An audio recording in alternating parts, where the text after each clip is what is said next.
All right. Good morning.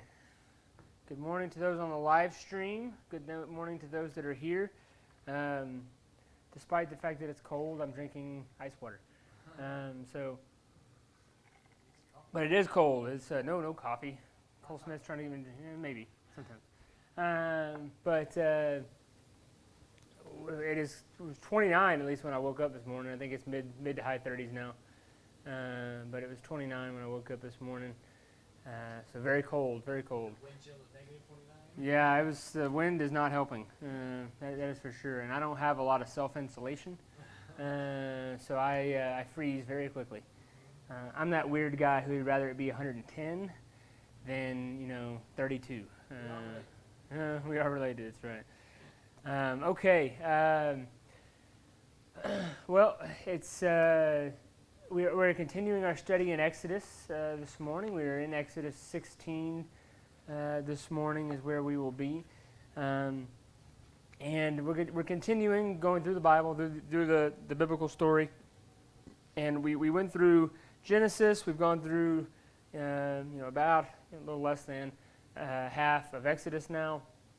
And we are where the Israelites have been led out of Egypt. They're now in the wilderness. And now the real fun begins in this story. So if you would, turn to Exodus 16. We're going to start in verse 2 this morning. Exodus 16, verse 2. The entire Israelite community grumbled against Moses and Aaron in the wilderness. The Israelites said to them, "If only we had died by the Lord's hand in the land of Egypt, when we sat by pots of meat and ate all the bread we wanted.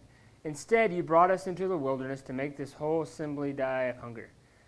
Then the Lord said to Moses, "I'm going to rain bread from heaven for you. The people are going to go out each day and gather enough for that day. This way I will test them to see whether or not they will follow my instructions. On the sixth day, when they prepare what they bring in, it will be twice as much as they gather on the other days."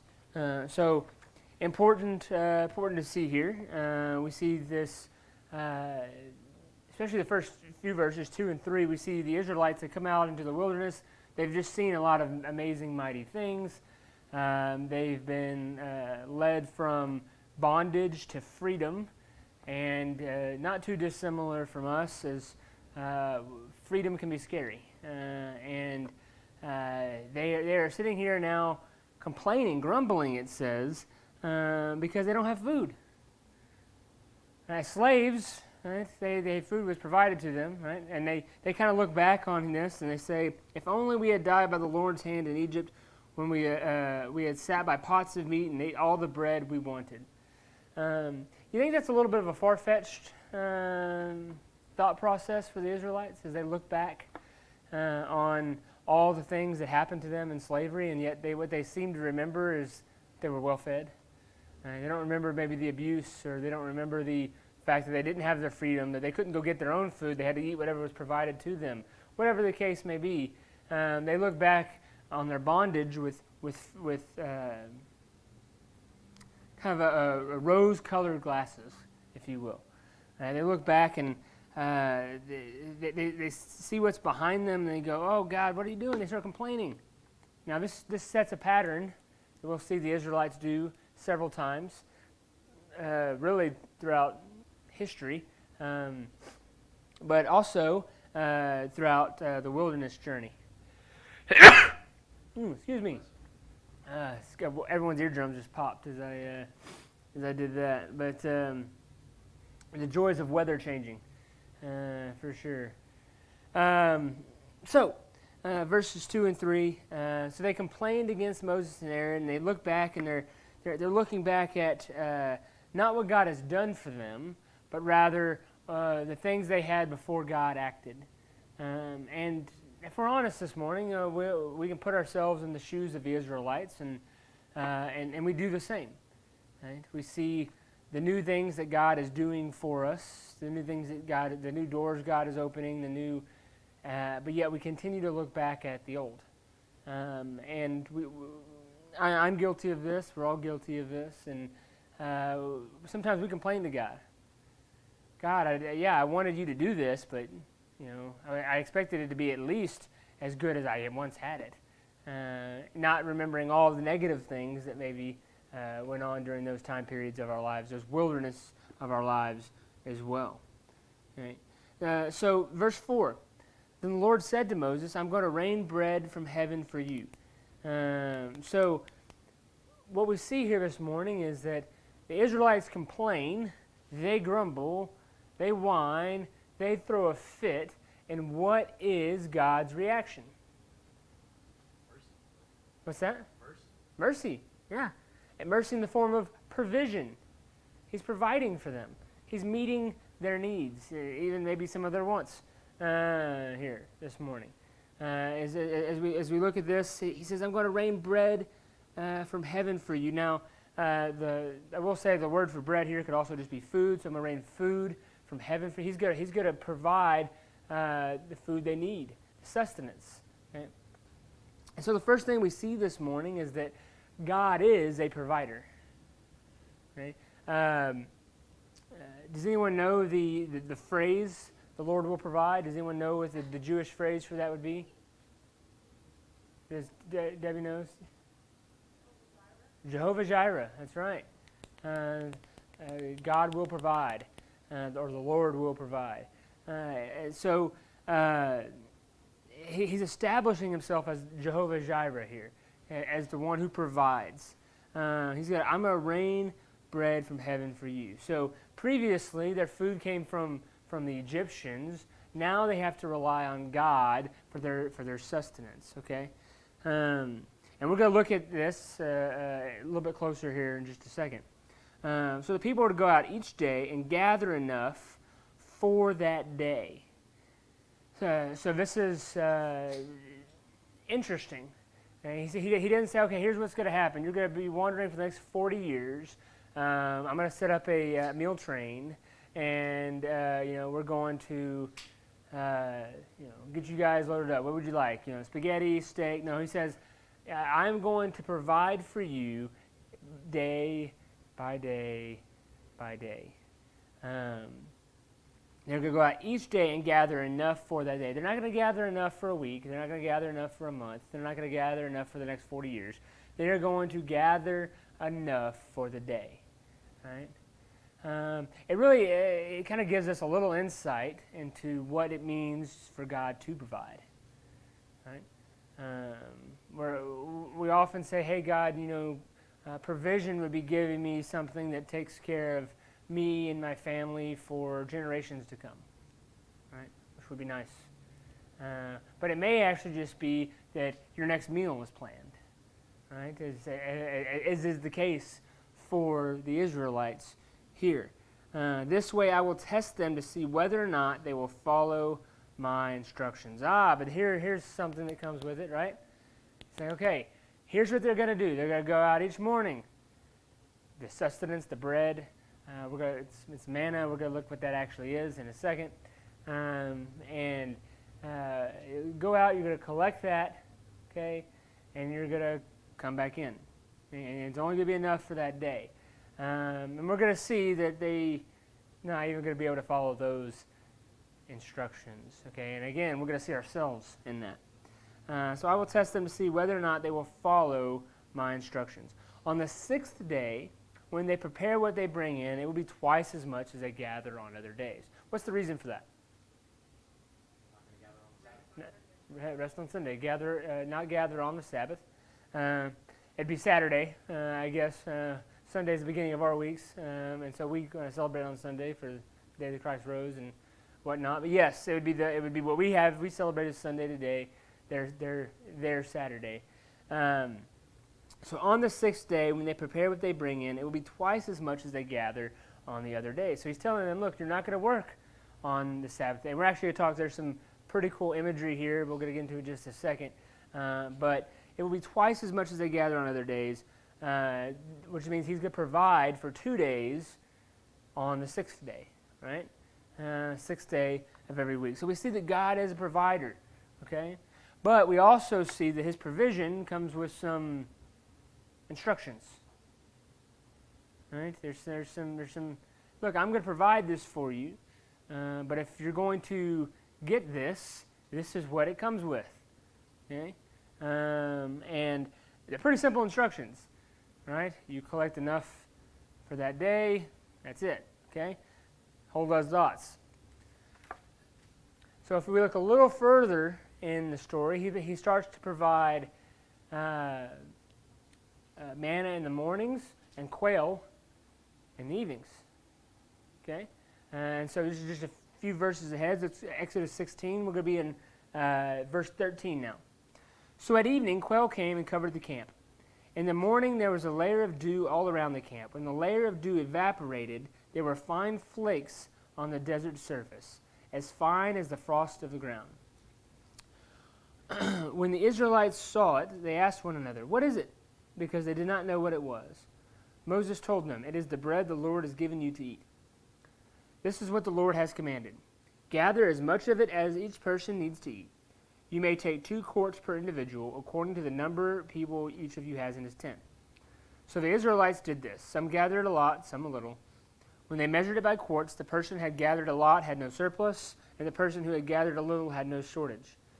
Each gathered as much as he needed to eat. But Moses said to them, "No one is to let any of it remain until morning." But they did not listen to Moses. Some people left part of it until morning, and it bred worms and stank. Therefore Moses was angry with them. Okay, we'll stop there at the end of verse 20 there. So just as God had promised, right, the food arrives. Okay, we have quail arriving in the evening, immediately a source of meat, and then what we're going to see in just a minute, what we call manna, that comes by morning. So the morning comes, a layer of dew is all around the camp. There's these fine flakes on the desert surface, as fine as frost on the ground. When the Israelites saw it, they asked one another, "What is it?" Because they didn't know what it was. He says, "Hey, it's the bread that God has given you to eat." So they'll do a trivia question this morning. What do we call this? What do we often call this bread in modern English language? This bread what is it? Manna. Okay. So let me ask you guys, what is manna? What does the word manna mean? White stuff that falls from heaven that you can eat. Okay. I see Keith looking, doing his Google thing over there. So, what do you got, Keith? Magical power? No. Google lied to you. So it's a Hebrew word that actually means, what is it? Yes. It comes from we would actually pronounce the word correctly, it would be mon. We would maybe spell it like lawn, but with an M, mon. And we use M-A-N-N-A, and we often refer to it as manna. But the actual phrase, manna, appears in the statement here in verse 14 or 15. What is it? So what is it? Manna. What's manna? What is it? It's kind of like who's on first. Okay, it's it's one of those things. And so we're not exactly sure what this is. And it is kind of like a flaky frost, so it's probably a type of bread. Okay, but even the Israelites don't know what it is. Okay, it's not like they're like, oh yeah, that's grain, or that's that's the type of bread we always make, or it's something unique, it's something different. And so we see that here, that for the next 40 years, okay, he's going to be providing sustenance, okay, throughout the wilderness, 40 years in the wilderness. So they go, what is it? What is this manna, okay? And the Lord, this is the bread the Lord has given you to eat. This is what the Lord commanded. He gives them instructions. You have 2 quarts per individual. Okay, that must be a lot of stuff on the ground here, okay? You take 2 quarts per individual according to the number of people you have in your household. It says in your tent, in your household. So, if you're the Smith household, you're going to have 8 quarts. Okay? 2 per person in your household. And we're told here in the story that some gathered a lot, big households, some gathered a little, but what they always found is that the food lasted. It's what they needed for the day. And it's what they needed for the day. But here's the thing. There was an instruction. This what is it, this manna, is not going to last. It's not going to be a long-term thing. You're not going to collect it, store it, put it in your double freezer outside, or your deep freezer, or what's that? Yeah, you're not going to can it. You're not going to jar it. It's it's not like jelly that lasts forever. It's not going to be like that. It's going to last for today. Okay, and some people, of course, did not follow that instruction. But yeah, human beings weren't really. But they didn't listen to Moses. Some people left part of it until morning. Maybe they were full off the quail. Maybe they just thought, hey, I'm going to eat a little bit now, so I have more tomorrow. Whatever their thoughts were, they wake up, and it is the next day. It is bread, worms, and stink. Okay, it's only good for the day. Therefore, Moses was angry with them. Come on, guys, God's providing. And we're trying to do what he says so we can keep this provision. We can keep eating. Okay. So let me ask you this. Get your thoughts on this morning. What was the purpose, you think, in God saying that you can only collect enough for a day? He wants them to have faith in him. Yeah. Right. We have the placing our faith or trust in him that he's going to provide every day. Right. And if every day you get into a habit of doing exactly what God says here, where are you start become dependent on? On God. He's going to be your source, right? There's a reason why you go to a zoo, or maybe even better yet, go to a campsite and say, hey, don't feed the bears or whatever wildlife, Why? Because after a while, that's where the animals become dependent. Especially the case in the campground settings, because those are still wild animals. So we don't want a wild animal to be dependent on human handouts. Okay? Because maybe the campsite gets moved or demolished, and now all these animals have gone generation after generation of, well, my mom took me here to eat. So now what do I do? Right? You don't want them to become dependent. So, but in this case, it's the opposite. God wants the Israelites to become dependent on him daily. He's going to be the provider. He will be the one that provides. They're not going to store it from themselves so that they would say, well, I planned well, I rationed well, I collected well, right? It wasn't going to be about the haves or the have-nots, those who could get out there earlier in the morning or had maybe a bunch of sons who can collect a lot in a short amount of time. And it was going to be, each family is going to be provided for. What else could this teach us, though, about God and what how he viewed his people?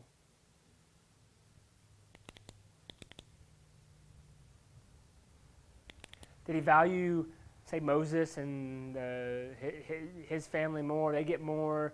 You people down here get less. No, he viewed everyone equally. Everyone equally. He wanted to make sure everyone ate. Everyone had the opportunity. He was going to be a provider for everyone. He's not just a provider for the big or just a provider for the small. What's that? The leaders, exactly right. He's not just a provider for that. But here's the thing. We see here in Exodus 13, they're not doing what he says. Does his provision stop? No.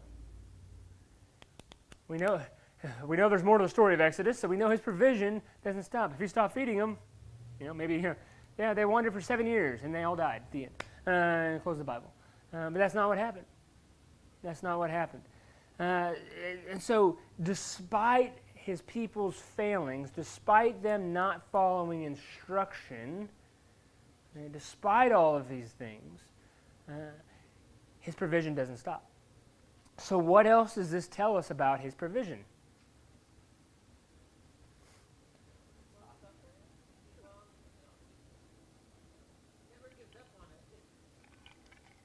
Long-suffering, never gives up on us, absolutely. It's not dependent on us. It's not dependent on us. Yeah, both of those are exactly right. Right? He is very patient. Patient to the point to where he doesn't stop providing for his people. Now, there are consequences and punishments and things that they face along the way, and some of it's just natural consequences from their own decisions. But the reality is that he continues to provide for them, right, even when they fail. Their failure does not dictate his provision. Guys, the same thing exists for us.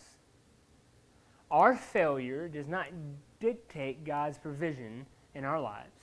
It does not dictate the provision of our salvation, right? How well we perform as Christians, as people, as humans. Okay? Because we all fail. Right? We all have failings. Their failing here is pretty simple. It's not like they're murdering each other to get to the manna first. Right? They're just simply, well, I'm going to save it to tomorrow. It sounds like a really good strategy, right? I'm going to save the manna, maybe only eat 80% a day and 20%, and store it up over time, and that way, in case a bad time happens, like savings, it makes sense. It makes sense, but yet God told them, no, you're going to wait for me daily, and despite their failings, He still provides. Why did God provide for them? Let's follow this logic. He cares for them. He loves them. Yes. He's faithful. We looked at that Exodus 34 a bit last week. But yeah, He's faithful. He's loving. He's merciful. He cares for them. So think about it this way. Not only does His provision not rely on their performance, that would mean then His love does not rely on their performance. His faithfulness to them does not rely on their keeping of His instructions or commandments. That's an important theme that kind of goes throughout the entire Bible. I mean, even we see that in the story of Adam and Eve. Right? Now we know that spiritual death and physical death come into the world through the biblical narrative of Adam and Eve. But we also see that they didn't just drop dead. Right? You look at the story, He says, you eat that, you will surely die. If you look at the context of it, essentially it's saying like, you're going to die quickly. You're going to die. And yet they don't. Well, God loved them. He provided for them. He even takes the animal skin clothing and covers them, right? He's the one who has like the first sacrifice. And so we see that God's love, His provision, which means His love, does not end because of our failings. Right? Yeah, thankfully. Our failings are great. We talked about this a little bit last week, but we don't even know really the depth of our own failures. We know, I know some of mine. They're not small. I know I have big sin that I've dealt with in my life, and yet God's love does not cease. Right? This morning, you may be dealing with, what the church may call, or human beings may call, grievous sin, big sin in your life. And yet God's provision, His love, will not cease. Okay? That's important. Doesn't mean that there's not maybe natural consequences or issues or things that come up due to our sin. It's the nature of our sin. But His provision, His love, His care, the way He views us does not change. That's very important. Okay? So let's continue here. So, they didn't listen to Moses. They left part of it out. He's angry.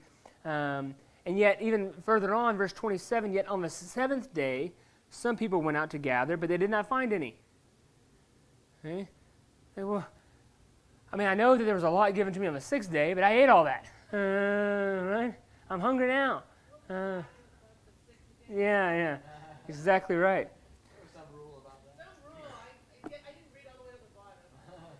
And then the Lord says to Moses in verse 28, how long will you refuse to keep my commands and instructions?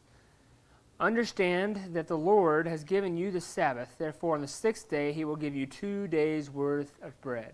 Each of you stay where you are. No one is to leave his place on the seventh day. So the people rested on the seventh day.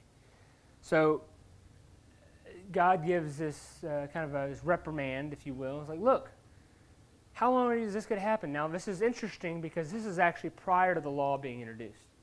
Okay, we're like a week or two away here from a study standpoint of getting into the Ten Commandments. I think it's maybe next week or the week after. But we're 4 chapters, Exodus 20, away from really getting into the 10 Commandments, the law being handed down. We'll get into that in a few weeks. But what we see is that every day for first 5 days, there's going to be enough to collect. On the 6th day, there's going to be enough for 2 days, because Sunday, the 7th day, our Sunday, is a day where you're going to rest. Okay? Now, it's interesting. Does anyone here see the parallel between this and the creation story? Right? What parallel do you think I'm referring to? Everyone's like, well, there's 7 days. Yes. He rested on the 7th day. Okay, so there's that parallel. It's good. What about the it's good? God, each day he does something. Says he looks at his creation and sees that it's good. On the 6th day, he said that it's very good. In the Hebrew context, it would be as he's basically saying that it's a double portion of good. Right? And then here we are in Exodus on the 6th day. His provision wasn't just good; it's very good. It's a double portion of good. Right? It's enough good for 2 days, from a sustenance standpoint. Really cool imagery. Some things to note is we see the symmetry between what's happening here and the creation story. Okay, so understand what the Lord has given you this Sabbath. Therefore, on the 6th day, He will give you 2 days. He's going to give you a double portion of good. Also tells us something about God. What is God's provision? How would we characterize it? Think creation story. It's good. Right? It makes me think of the book of Eli when he's trying to feed the mouse. It's good. It's good. It's good. Okay? His provision is good. And when it's not good, it's very good. Okay? It's a double portion of good. Right? That's, I'll admit, sometimes hard for me to grasp or even admit to myself that maybe I believe that. Because I know that a lot of things in my life are not good. They're certainly not very good. There's a lot of meh and bad and sad and shameful and regretful and enough to make you angry. Right? There's enough of that goes on in my life, and I'm sure I'm not the only one. But yet it says that what God provides is good. It's not only good, it's often very good. Okay? That's His provision. So when we see the good things in our life, when we see what we call the great things or the very good things in our life, where was that provided from? From God. Right? That is a direct gift that flows out of the goodness of God. Now what we see here also is that there is a daily provision here. We have 6 days of provision. On the 6th day is a double portion, 2 days worth of provision. So all 7 days are provided for. Okay. How many days are there in a week? 7, right? So another kind of underlying thing that's being presented here is that God's provision is for us daily. Okay? In other words, God's goodness, His love for us, is good and very good daily. Right? And even if there is a day where it's not, there was probably enough good in a day before, right? Enough very good to carry us over. There's a lot of goodness in God's provision.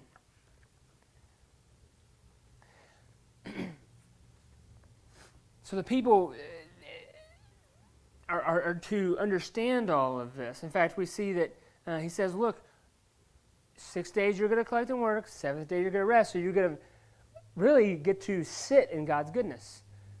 Right? I mean, think about that. They have to go collect the food every day. Now, it said that was like a thin frost.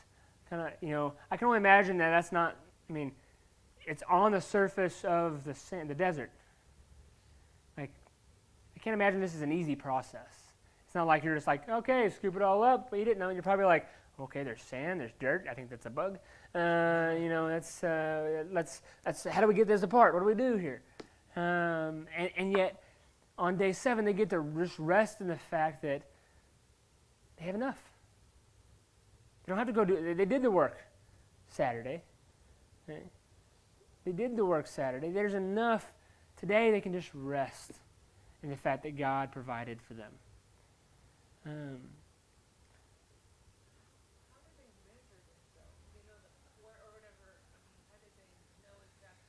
Ziploc bags. No, I'm kidding. That's the only way I would measure them. I haven't looked at what we define as quarts. Likely, it was probably came from some form of basket or pottery, and they wouldn't refer to it as quarts. But that pottery probably amounts to roughly 2 quarts of us. Yeah. A vat. Sorry, God. This is the smallest thing I can get, man. It's a 55-gallon drum.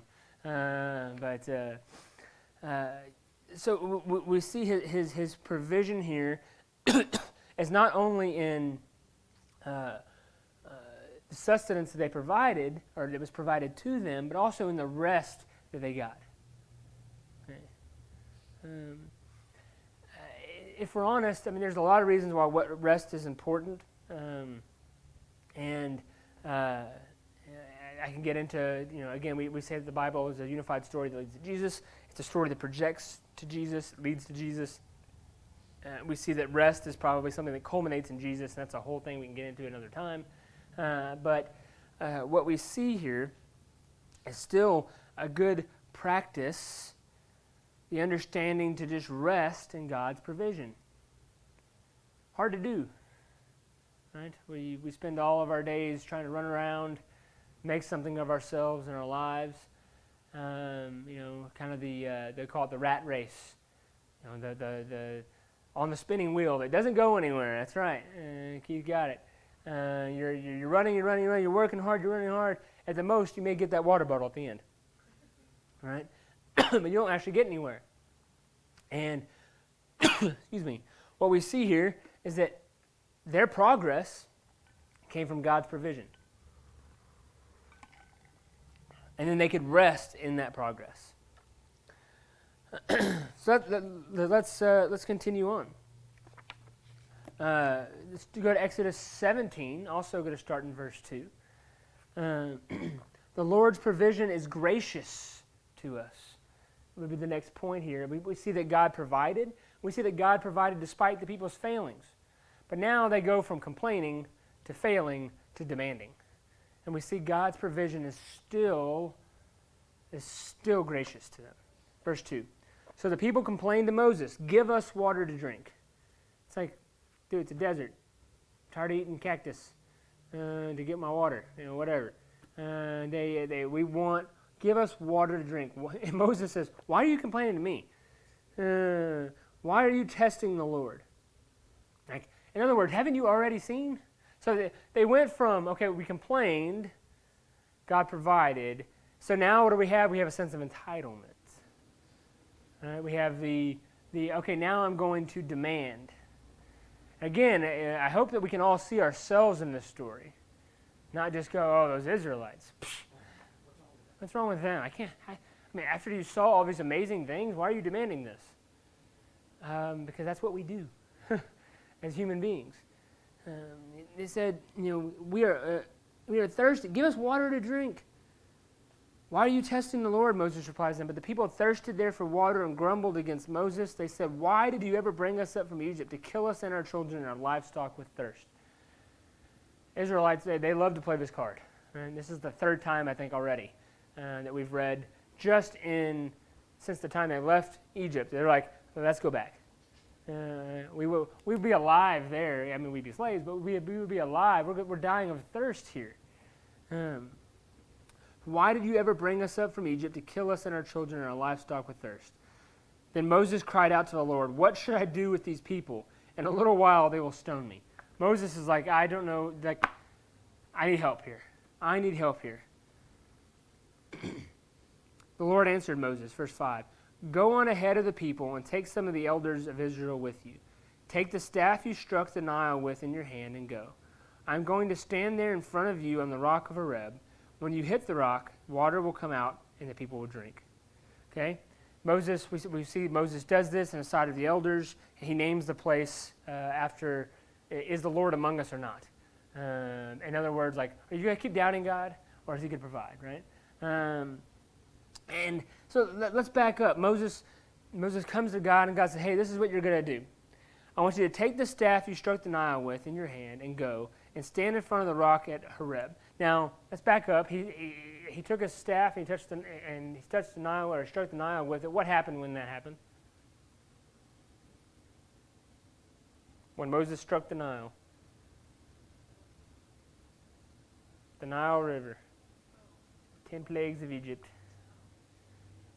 Turn to blood. There you go. And so, and what is the Nile? The Nile in this deserty climate is this oasis of life, and became a source of irrigation, a source of sustenance, water, right? It was just this place of life, and God, through Moses' staff, brought blood and destruction and judgment through it, right? So we know that this staff that Moses has is a staff of what? Judgment, right? He brought the 10 plagues upon Egypt, and we'll just hold on to that thought. So now he goes and he says, hey, I want you to go out to this rock. I'm going to lead you out here to this rock at Horeb, and you're going to hit that rock. Now what's interesting about this statement is, does anyone know what the word Horeb means? Hebrew word. It means desert wasteland, or desolate place. So he's like, hey, see that really dry, parched place where there's absolutely no water? Go there to find your water. Go there. And so he goes out to this rock at Horeb, which again means desolate place, the wilderness, the place where there is no water. He says, strike the rock. So what is he striking the rock with? A staff of judgment. And water flows from the rock. Water flows from the rock. Now, I've told you before that everything in the Old Testament, even when we can't see it, points to Jesus. Go to 1 Corinthians chapter 10.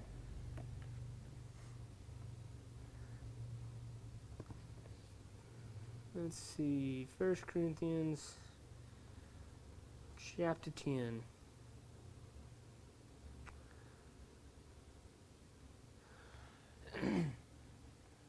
Verse 1, for I do not want you to be unaware, brothers and sisters, that our fathers were all under the cloud, and they all passed through the sea, and they were all baptized into Moses in the cloud and the sea, and they all ate the same spiritual food, and all drank the same spiritual drink, for they were drinking from a spiritual rock which followed them. That rock was Christ. Okay? In other words, okay, the provision, the foreshadowing of all of this was that there was going to be a judgment upon the rock, but out of that rock was going to come flowing living water. Did that happen, or did that happen? Right? We even see that in John 4, at the woman of the well, Jesus refers to himself as the well that provides living water. Right? We even see on the cross, whenever Jesus was hit with the spear, what poured out? Water. Right? We see all this imagery pointing to Jesus. Okay? The provision for the Israelites all along is God. It's not water. It's not food. That's not what's going to sustain them. right? It was God. And it was that foreshadowing an image of the Christ to come who is going to be the living water and our daily bread. Right? We see Matthew 6, give us today our daily bread. Right? Or, we often refer to that as just reading the Bible, but it's not, again, that's not the bread. The bread is God. He is the provision. The spiritual water, He is the provision. Not just words on a page, not just a good song, not just church attendance or whatever Christianese thing we want to throw out there. The provision is God Himself. And what He provided the Israelites was water, sustenance. You can go a lot longer without food than you can water. Okay? And yet, Jesus becomes the living water. The thing you really can't live without. Okay? Yes, ma'am.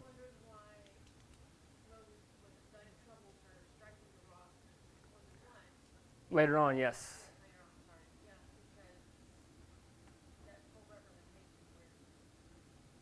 Yeah.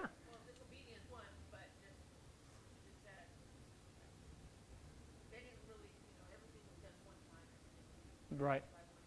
Yep. No, and we may get to that story and look at that a little closer. But what we see here, again, is that the Old Testament, it's full of these sometimes weird, strange stories. Believe me, it gets weirder. It gets weirder. There's some, you could look at a thing in Numbers that involves like taking someone who may have committed a sin, having them drink some stuff, and that actually points to Jesus too. We'll look at that when we get there. But it's interesting and it's fascinating stuff to read. But sometimes we get lost in it and just thinking that this is just a story about the Israelites. But it's more than that. It's a story that points forward to Jesus. Okay, it's so much more than just about what happened to a bunch of people in the woods. Okay, it's about Jesus and what He's going to fulfill from these stories. And so we'll end with this. At the very end, He names the place Massa and Meribah because the Israelites complained because they tested the Lord, saying, "Is the Lord among us or not?" In other words, this place is named after a question that they posed that they were given an answer. Okay. Does God really provide? Is He really among us? Yes. Yes, He is. And so that's the question that we have to ask ourselves today. Is God really among us? If we're honest, it's a harder question to answer than we think it is. We can give the Christianese answer. Say, yes, Jesus, prayer, God. But do you always feel like Jesus is right there next to you? Do you always feel provided for? Or do you feel like sometimes you're wandering in the wilderness just like the Israelites going, where's my water? My wife is a very big Toby Mac fan. I was a bigger fan back when he was like DC Talk than I am most of his career afterwards, though he has had some really, really good songs. He's had a heck of the last 2 years or so. Lost his son 2 to 3 years, I think it was 2 years ago. And his most recent song, has anyone heard his most recent song, Where's My Promised Land? Sometimes I wish we would just like stop just singing along to, it's new Kobe Mac or new Casting Crowns, and like listen. Because the one thing I'll give him credit for is he didn't just come back with a bunch of songs of like, God's awesome all the time. Not to say that he's not, but like that's just not where his heart is and his time is in his life. Kind of understandably, right? And he talks about that whole wandering in the wilderness, like, where's my promised land? And that's kind of what the Israelites are asking him. Where's it at? Where's my water? Where's my food? I had all of that. Where I was. How is this better? And sometimes as Christians, we have to understand that in the Christian story, everything after we have accepted Christ is the wilderness. promised land ain't here.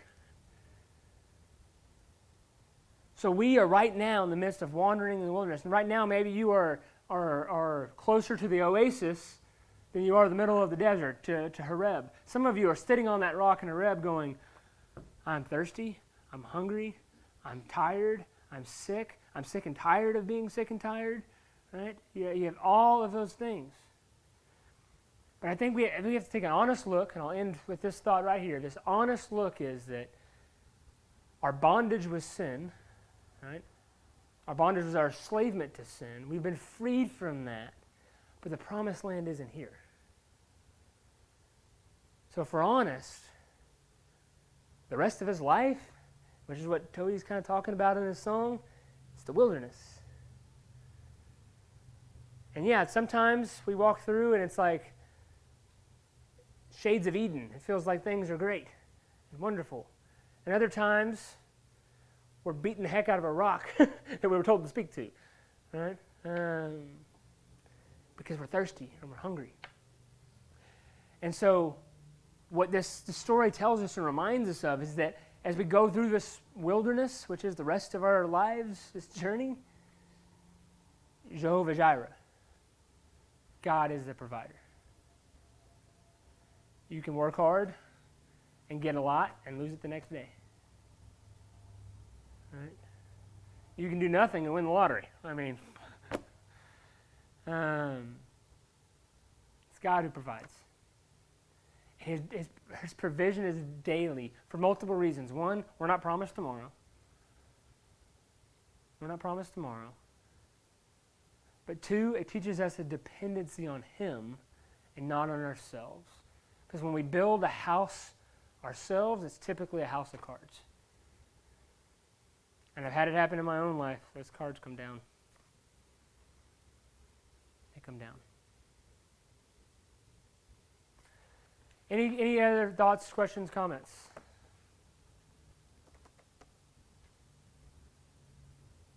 All right. Well, let's remember that God is provider this morning, and we'll celebrate that in worship and in song, and with the start of service here coming up in about 20 minutes. So, Mr. Cole, will you close us out in prayer?